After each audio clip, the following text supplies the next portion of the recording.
I want to just preface it with this virus is neutral. It's not loving. It's not unloving. It's factual. It's logical. It's to the point, and it's created by the collective of humanity. And it doesn't point fingers. It doesn't judge. It sort of reminds me of operating with a universal boomerang. So you ask a question, it's going to tell you how you created the answer. So it's been a very unique experience. It is. What is our best way to boost our immune system to protect us from the virus? Let's take a look deeper. Are you immune from shaming yourself or others? Are you immune from judging yourselves or others? Are you immune from finger pointing at cultures, at countries, at collectives of those who are you? Do you blame your leaders? Do you blame other cultures? Do you blame people who have exposed you? Remember, immunity is about community. You created this because you are choosing between freedom and connection. Yes. The ultimate immunity is loving, compassionate connection. And you are on the precipice of such choice between freedom and connection. We say this because your ideas and concepts of freedom are flawed, and they have provided further means of disconnection from yourself, animals, our lands, your cultures are the killers, not this virus. This virus, we simply reflect back to you how your culture is dying for reasons of disconnection. You have misinterpreted power as a means of connection. The further you disconnect, the more powerless you believe you feel.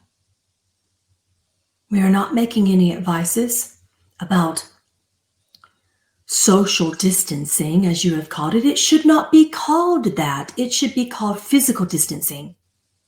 You cannot and should not socially distance yourselves from others. Humans aren't created to be alone. Are you surprised at our answer? No.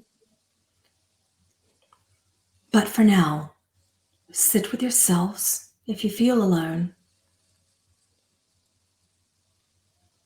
and allow your fear to encompass you until you realize that it will not kill you. Embrace it. Sit with that which you fear, and that is yourself. All that you need to do is to connect to the love and the light that is inside of you and others. It is not you versus them, it is you and them.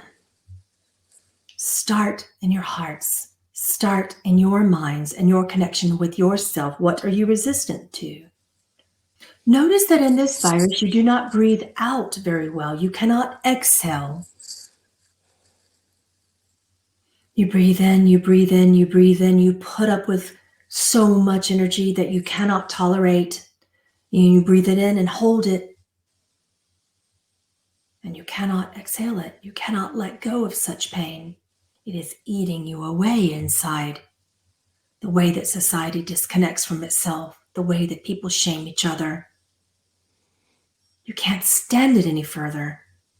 Yet you don't know how to let it go. You don't know how to exhale. It is a metaphor for the way that you feel about your own societal systems. You take in, and you say nothing. You don't like it. You don't like this shame. You don't like this bitterness. You don't like this anger. Cry, grieve, get angry. Let it out. How many thousands of years have you been holding this? It's not about the lack of ability to take something in. Oh, you're taking it in and you're keeping it in. And your voice is thwarted. And you feel that you are a victim. And it is certainly okay to be angry. But it stops there.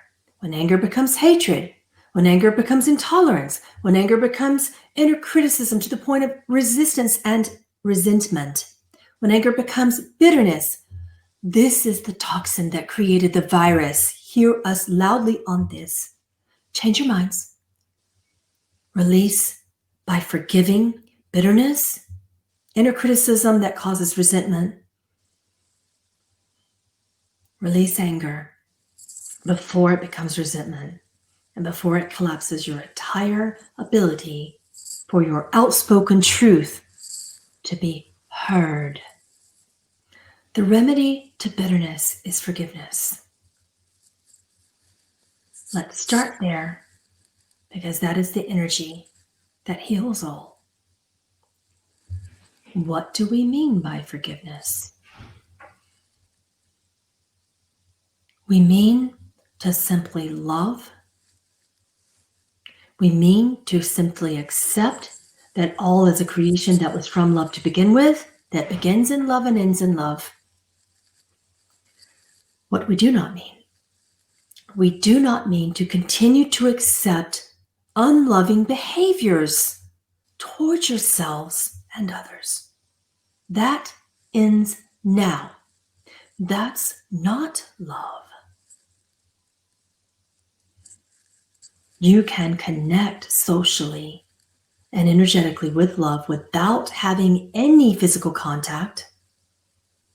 If you may bless someone from afar, because that is the most loving choice for you individually, then do so. You cannot disconnect from the spirit of another. You can disconnect from the unloving behavior of another. And that is loving to you. Start there. Do not accept bitter, resentful, angry, and unloving behaviors from others towards you. Start there.